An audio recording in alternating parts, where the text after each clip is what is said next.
Πού είστε παιδες, καλησπέρα. Καλή εβδομάδα. Δεν έχω ξανακάνει βίντεο που να μιλάω σε αυτό το κανάλι. Τέλος πάντων ήρθε η ώρα να κάνω, είδατε τον τίτλο. Βασικά ένας φίλος μου, Μιχάλης, γι' αυτό το κάνω περισσότερο. Θα μπει και αυτός τώρα στον χώρο της μοτοσυκλέτας. Καλώς ήρθες, Μιχάλη. Δεν ήξερα να οδηγήσει τίποτα και θα πάει τώρα κατευθείαν σε μια συγκαινούργια τη 2026 450 GS. Καλή επιλογή. Εντάξει, δεν ξέρω αν θα παίρνω το ίδιο. Με γεια, Μιχάλη, όταν την πάρεις. Και μιλούσαμε με τον Μιχάλη στο τηλέφωνο και μου λέει ότι δεν έχει ιδέα τίποτα, ας πούμε, γιατί μιλούσαμε για την αλυσίδα. Και μου λέει δεν έχω ιδέα, ας πούμε, για πώς συντήρηση μοτοσυκλέτες κτλ. Και γι' αυτό, εντάξει, οπότε φτιάχνω αυτό το βίντεο για όποιον ή δεν ξέρει καθόλου τη μοτοσυκλέτα, τι χρειάζεται ως προς συντήρηση.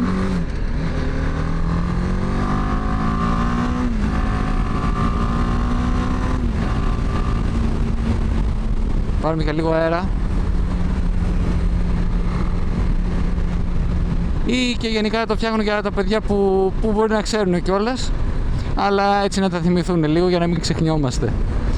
Λοιπόν, η μοτοσυκλέτα δεν είναι όπως είναι τα αμάξι ως προς τη συντήρηση. Δηλαδή, από την άποψη ότι στα αμάξι, ok, έχεις, ξέρω εγώ, 4 λάστιχα, άμα πάθει κάτι το ένα, κατά πάσα πιθανότητα δεν θα πάρεις πολλά πράγματα, αλλά στη μηχανή, άμα χάσεις ένα λάστιχο, την πάτησες. Δηλαδή, είναι το πιο σημαντικό. Το αμάξι δεν έχει θέμα από ισορροπία, ας πούμε, κτλ. Είναι πολύ ωραίο εδώ πέρα. Θα ξεκινήσω και θα μιλήσω πρώτα για τις συντηρήσεις που καλό είναι να κάνεις, ας πούμε, πιο συχνά, και όσο προχωράμε θα πηγαίνουμε στη συντήρηση που γίνεται πιο αραιά ή και που δεν χρειάζεται να κάνεις κιόλας μόνος σου. Αυτό βέβαια είναι μεγάλη συζήτηση. Εγώ προσωπικά λατρεύω να δουλεύω στη δικιά μου και νομίζω ότι, εντάξει, γενικά άμα έχεις μηχανή είναι χαρά, ας πούμε, να κάθεσαι και να ασχολείσαι λίγο με το εργαλείο σου κτλ. Οπότε πάρε κάτι να φας, ξέρω εγώ, άραξε και να μιλήσουμε λίγο. Αρχικά, όπως και στα αμάξι, πρέπει να ελέγχεις τα λαστιχά σου, έτσι. Δηλαδή να βλέπεις ότι δεν έχεις πατήσει καμιά βίδα κτλ. Οκ, αυτό, εντάξει, κλασικό. Και προφανώς, εντάξει, και να ελέγξεις και την πίεση. Ελπίζω να ακούτε μεταξύ με αυτό το μικρόφωνο, γιατί έχει λίγο αέρα. Okay. Λοιπόν, εγώ κάτι που δεν ήξερα, δεν μου είχε πει κανένας, πρωτού δεν ξεκινήσω να οδηγάω, είναι ότι θέλει συντήρηση αλυσίδα. Και μου φαίνεται τι συντήρηση δηλαδή δεν χρειάζεται, απλά υπάρχει. Και όμως επειδή, ας πούμε, σχέση με τα αμάξια μετατρέπουν την κίνηση του κινητήρα στους πίσω τροχούς με διαφορετικό τρόπο, ας πούμε, από τις μηχανές. Οι μηχανές έχουν, ας πούμε, την αλυσίδα, το οποίο γυρνάει απευθείας. Και αυτό το πόνος, ας πούμε, σχέση με τα αμάξι είναι ότι έχεις άμεση ισχύ από το κινητήρα στον τροχό. Δηλαδή είναι αμέσως. Υπάρχουν και κάποιες μηχανές που δεν έχουν αλυσίδα και έχουν το ίδιο σύστημα με τα αμάξια, αλλά συνήθως είναι σε κάτι πολύ μεγάλες που είναι για ταξίδια. Και εντάξει, εγώ δεν έχω δει και ποτέ βασικά. Δεν ξέρω αν υπάρχουν στην Ελλάδα. Σίγουρα θα έχει κάποιος, αλλά δεν έχω δει ποτέ. Οπότε τι γίνεται με τον καιρό, όσο οδηγάς. Εντάξει, ειδικά αν πηγαίνεις στο χώμα δεν συζητάω. Αλλά ρε παιδί μου, πιάνονται πετραδάκια στην αλυσίδα.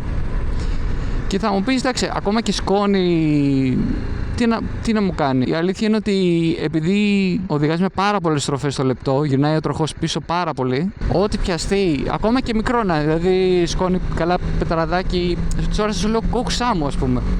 Άμα αυτά πιαστούν, μπουν μέσα ανάμεσα στην αλυσίδα και στα καρανάζια της μηχανής, αυτό με την ώρα που οδηγάς, αρχίζουν και τρώγονται. Τρώει το ένα σίδερο το άλλο. Και είναι και το ίδιο το μέταλλο, ότι ακουμπάνε και σιγά σιγά μπορεί να καταστρέφονται λίγο. Και άμα φαγωθεί πάρα πολύ από το πίσω γρανάζι, έχει θέμα, γιατί μπορεί να σου φύγει η αλυσίδα. Ήταν ένα παιδί που δεν είχε λιπάνει την αλυσίδα ή μπορεί να μην την είχε ανεβάλει καλά, ό,τι να ήταν, τέλος πάντων, και έσπασε η αλυσίδα.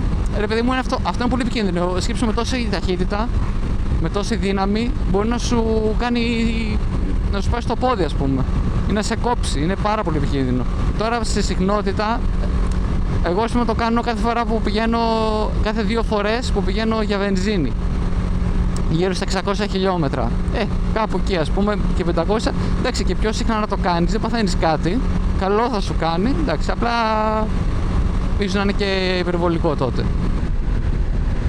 Ένα άλλο μέρος του ελέγχου είναι, ρε παιδί μου, εντάξει, προφανώς τα φώτα, κοιτάς ότι λειτουργούν τα alarm, τα φρένα πίσω. Τα φρένα βασικά είναι αρκετά σημαντικά. Μιας που μιλάμε για τα φρένα, άλλο ένα που πρέπει να κοιτάς, τα τακάκια. Πόση φθορά έχουν. Συνήθως έχουν, ρε παιδί μου, κάποια ένδειξη. Εντάξει, στα αμάξι ακούς κιόλας. Έχουν ένα μηχανισμό που ακουμπάει στο δίσκο όταν είναι πολύ χαμηλά και το καταλαβαίνεις. Εντάξει, τώρα δεν ξέρω αν υπάρχει στις μηχανές αυτό, αλλά κοιτάς λίγο, αλλιώς το μπροστά, αλλιώς το πίσω, ανάλογα κάθε μηχανή τι ένδειξη έχει, και είσαι έτοιμος. Άμα δεις ότι είναι πολύ χαμηλά, πρέπει να πας να αλλάξεις τα κάκια.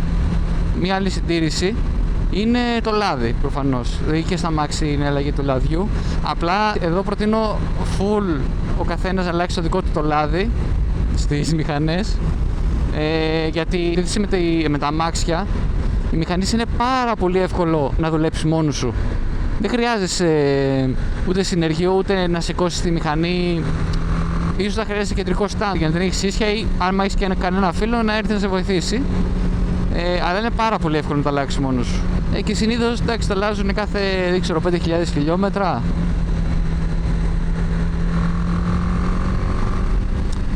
Δεν μου αρέσει πολύ εδώ πέρα γιατί έχουν χαλάσει το δρόμο και έχει χαλίκια και δεν νιώθω πολύ σταθερά. Πρέπει να βρω και κανένα σημείο να σταματήσω να σας δείξω λίγο τη μηχανή.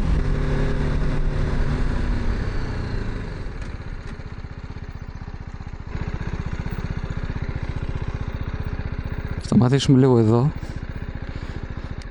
Να βγάλουμε μερικές φωτογραφίες. Αυτή είναι η μηχανή μου.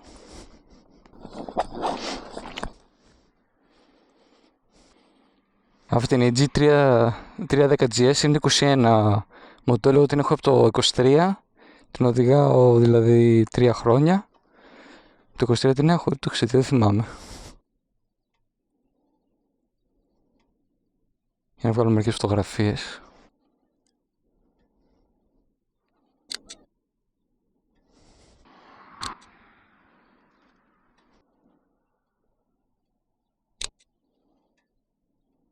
Νομίζω δεν ξέχασα τίποτα. Θα σας βάλω τα κλικ να τα δείτε. Εντάξει, βγήκανε κάποια καλά. Να σας κάνω και edit. Άντε, θα σας κάνω και ένα edit. Να γράφω πάντα την αλήθεια, τι κι αν με πονάει στον πόνο πορώνω με ποιος είναι αυτός, ποιος είναι αυτός, ποιος εμάς θα υποτιμήσει. Πες του να έρθει μια βόλτα από το σπίτι μου, να δει το αίμα που στάζει από τη μύτη μου. Άγχος και φόβος και αμφιβολία και μανιοκατάθλιψη όλη την ώρα. Μα πριν να την κάνω από αυτό το πλανήτη, στο είπαμε ραπ, θα γεμίσω τη χώρα να μου το θυμάσαι. Αυτό, by the way, ήταν με τη μουσική του φίλου μου του Νόσφη, του Άρη. Πάρα πολύ καλό παιδί και πολύ καλός καλλιτέχνης. Να το βάλω στην περιγραφή το Spotify, το όποιοι θέλετε να τον ελέγξετε, να δείτε τι κάνει, άμα κάνει τίποτα. Τέλος πάντων, τι λέγαμε, ότι ένα άλλο το οποίο μπορείς να κοιτάς που και που εντάξει, βέβαια πλέον οι μοτοσυκλέτες σε σχέση με πιο παλιά δεν έχουν διαρροές και τέτοια πολλά, αλλά εντάξει, καλό είναι να κοιτάς μια στο τόσο και το ψυχτικό υγρό σου, να δεις ότι είναι εκεί στη γραμμή. Αυτό που θέλω να πω επίσης είναι ότι κάθε μοτοσυκλέτα είναι ξεχωριστή, δηλαδή προτού ακούσεις εμένα και οποιονδήποτε, πρώτα πρέπει να διαβάσεις το manual. Άλογο. Οκ. Αλλά ναι, τέλος πάντων πρέπει να το προσέξεις πολύ, πρώτα να διαβάσεις πρώτα το manual για να δεις τα πάντα, ό,τι χρειάζεται. Τουλάχιστον για τα βασικά, όπως είναι τα λάδια, εντάξει, υποθέτω θα τα έχει. Και κάτι το οποίο δεν το λένε πολύ, αλλά αυτό θέλει πολλά χιλιόμετρα, θέλει 20-30 χιλιάδες χιλιόμετρα, είναι οι βαλβίδες μέσα στον κινητήρα.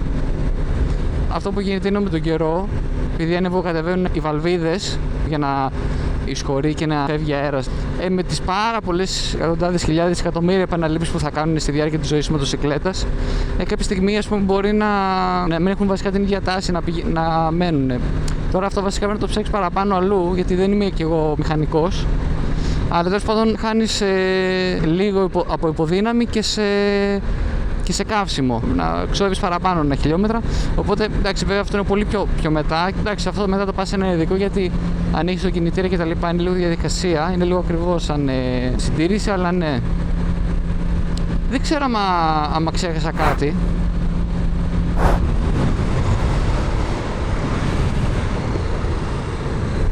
Τέλος πάντων, αυτά είναι τα βασικά. Η αλυσίδα είναι αυτό που δεν ήξερα εγώ όταν ξεκίνησα να οδηγάω, οπότε γι' αυτό το έχω τονίσει πιο πολύ. Και μετά τα υπόλοιπα εντάξει. Το βρίσκεις και διαβάζεις και το manual. Η κάθε μοτοσυκλέτα θα είναι ξεχωριστή. Θέλω να πάω να αλλάξω λάδι, ας πούμε, έτσι. Γενικά, οι μοτοσυκλέτες θέλουν όταν βάζεις καινούργιο λάδι, το οποίο είναι κρύο και είναι έτσι πιο πηχτό, να βάζεις τη μηχανή να τρέξει λίγο για να ζεσταθεί το λάδι και να το αφήσει να καθίσει να κατέβει κάτω, ας πούμε, για να πάρει σωστή μέτρηση. Στη δικιά μου μηχανή λέει BMW να είναι σε operating temperature, δηλαδή να είναι σε θερμοκρασία βόλτας, ας πούμε, αλλά δεν σου λέει ποια θερμοκρασία, δεν το λέει πουθενά μέσα στο manual. Κανονικά αυτή η θερμοκρασία είναι, ας πούμε, 80 βαθμούς και πάνω. Οπότε εγώ στη δικιά μου μηχανή πρέπει να βάλω το λάδι και την αφήσω να τρέξει πολλή ώρα. Όχι 1-2 λεπτά να ζεσταθεί απλά το λάδι, να φτάσει σε 80 βαθμούς, τουλάχιστον 80 βαθμούς. Και τότε βλέπω τη μέτρηση. Και άμα θέλει κι άλλο, ανοίγω στο πλάι και ξαναβάζω. Απλά εντάξει, είναι ιδιότροπο αυτό το σημείο. Και η κάθε μηχανή μπορεί να είναι διαφορετική. Άλλες μηχανές έχουν και το dipstick, ένα μεταλλικό ρόντ, ας πούμε. Το βάζεις μέσα και όταν το βγάζεις, βλέπεις τη μέτρηση του λαδιού. Εντάξει, υπάρχει και αυτό. Κάτι τελευταίο που δεν είπα πριν, το οποίο και αυτό πρέπει να γίνεται αλλαγή κάθε 2 χρόνια τουλάχιστον, είναι το υγρό φρένων. Επειδή είναι κλειστό σύστημα, πιέζει δηλαδή και το υγρό, σμπρώχνει τα πιστόνια και κομπάνε τα τακάκια πάνω στο δισκόπλακα. Ο υγρό φρένων, επειδή είναι, πώς λέγεται, hydroscopic, έχει μια ονομασία τέλος πάντων, τραβάει πάρα πολύ υγρασία από τον αέρα. Τώρα θα μου πεις, είναι κλειστό το σύστημα, δηλαδή έχουν μεταλλικές γραμμές φρένου, παρόλο που είναι κλειστό το σύστημα, έχει λίγο αέρα μέσα στη δεξαμενή του φρένου. Εντάξει, αυτό με τον καιρό τραβάει την υγρασία που μπορεί να έχει ο αέρας. Και επίσης, αν περνάνε χρόνια, παρόλο που έχεις κλειστές γραμμές στα φρένα, σωματίδια αέρα μπορούν να περάσουν σιγά σιγά με τον καιρό. Το πρόβλημα ποιο είναι? Ότι όταν έχεις υγρό φρένων, το οποίο μέσα έχει τραβήξει υγρασία, έχει νερό δηλαδή, όταν φρενάρεις, τα κάκια και τα πιστόνια ανεβαίνουν σε πάρα πολύ μεγάλες θερμοκρασίες. Γιατί σκέψου ότι έχουν μικρό αέρια που ακουμπάει το φρένο, τα τακάκια με τη δισκόπλακα, και πρέπει να σταματήσουν όλη τη μηχανή συν εσένα που είσαι μοσχάρι. Όχι στη Μιχάλη, εννοώ γενικά, κατάλαβες ρε παιδί μου. Ο κάθε Μιχάλης. Αλλά ρε παιδί μου, επειδή σταματάνε τόσα πολλά κιλά, μαζεύουν πάρα πολύ ενέργεια και η θερμοκρασία ανεβαίνει πάρα πολύ. Η θερμοκρασία μπορεί να φτάσει πάνω από 100 βαθμούς. Και ξέρουμε ότι στους 100 βαθμούς το νερό αρχίζει και βράζει. Και προφανώς από υγρό γίνεται αέριο. Και ποιο είναι το πρόβλημα σε αυτό? Ότι μπορεί να σε πιεστεί σε σχέση με το υγρό, ας πούμε. Οπότε όταν εξατμιστεί και εσύ πιέζεις το φρένο, θα σε πιεστεί ο αέρας και θα πατάς φρένο και θα γυρνάει πίσω το υγρό. Δεν θα πιέζει τα πιστόνια και δεν θα έχεις φρένα. Είναι πάρα πολύ σημαντικό και αυτό. Στα φρένα δεν είναι μόνο τα τακάκια, είναι και το υγρό φρένων. Και να πούμε ότι συνήθως υπάρχουν 2 ρεζερβουάρ. Είναι ένα μπροστά που είναι εδώ πέρα, αυτό εδώ. Και εντάξει, υπάρχει και πίσω. Και σε κάποιες μηχανές υπάρχουν και παραπάνω, έτσι. Στον μικρών κυβικών υπάρχει μόνο μία δισκόπλακα. Σε πιο μεγάλες μηχανές και σοβαρές μηχανές που θέλεις όντως να σταματάς πάρα πολύ εύκολα και γρήγορα, σε περίπτωση ανάγκης, ας πούμε, έχουν 2 δισκόφρενα μπροστά. Οπότε έχουν μεγαλύτερο σύστημα φρένων. Και αυτό μπορείς να το κάνεις μόνος σου άμα θέλεις. Απλά είναι λίγο ιδιότροπο, γιατί άμα σου μπει αέρας, μετά είναι και θέμα ασφαλείας. Και επίσης και στις μηχανές, οι μηχανές οι οποίες έχουν ABS θέλουν ακόμα παραπάνω υγρό φρένων. Πού είσαι φίλος? Τέλος πάντων, θέλω να βγάλω και άλλα βίντεο, δεν ξέρω τι να πω. Η αλήθεια είναι ότι αυτά που είπαμε τώρα έχουν πολύ παραπάνω ανάλυση. Για κάτι ακόμα που δεν είπαμε, ένα ακόμα τελευταίο αυτή τη φορά, είναι προφανώς τα ελαστικά. Είπαμε για τον αέρα, αλλά πρέπει να κοιτάς και το πάχος, ρε παιδί μου, άμα τους έχει μείνει ψωμί, έτσι. Δηλαδή, κοιτάς πόσο έχουν φαγωθεί. Άμα είναι πολύ λίγο, κινδυνεύεις. Να πω επίσης ότι αυτοί που δεν κάνουν πάρα πολλά χιλιόμετρα και ξέρεις ότι οπότε δεν φαγώνεται τόσο το ελαστικό και αυτοί πρέπει να τα αλλάξουν. Μέχρι 5 ετία λένε για τα λάστιχα standard, ας πούμε. Γιατί στα 5 χρόνια το ελαστικό μετά από τόσο καιρό αρχίζει και σκληραίνει, μα χάσει υγρασία και τα λοιπά, κάνει ρογμές, χάνεις εύκολα τριβή και είναι πολύ εύκολο, ας πούμε, να γίνει στραβή με αυτό. Και εντάξει, σε κάποιες πολύ ακραίες περιπτώσεις, άμα είναι υπερβολικά ραγισμένο, μπορεί να σου σκάσει κιόλας. Αυτά, παιδες, ευχαριστώ πολύ που όσοι μείνατε μέχρι εδώ πέρα και έτσι μου κάνετε παρέα. Στείλτε το βίντεο σε κάποιον που μπαίνει και αυτός τώρα στο χώρο της μοτοσυκλέτας σαν τον Μιχάλη. Στείλτε το και σε πιο παλιούς που μπορεί να τα έχουν ξεχάσει, να τους το θυμίσετε. Μπομπάς μου, ας πούμε, που τους είχε πολύ εμπιστοσύνη στα λάστιχά του. Δεν τα έχει αλλάξει κάτι, δεν ξέρω, καμιά δεκαετία. Εντάξει, ευτυχώς δεν έβγαινε όμως. Και ο Μιχάλης πήρε και το δίπλωμά του, είδα πρόσφατα.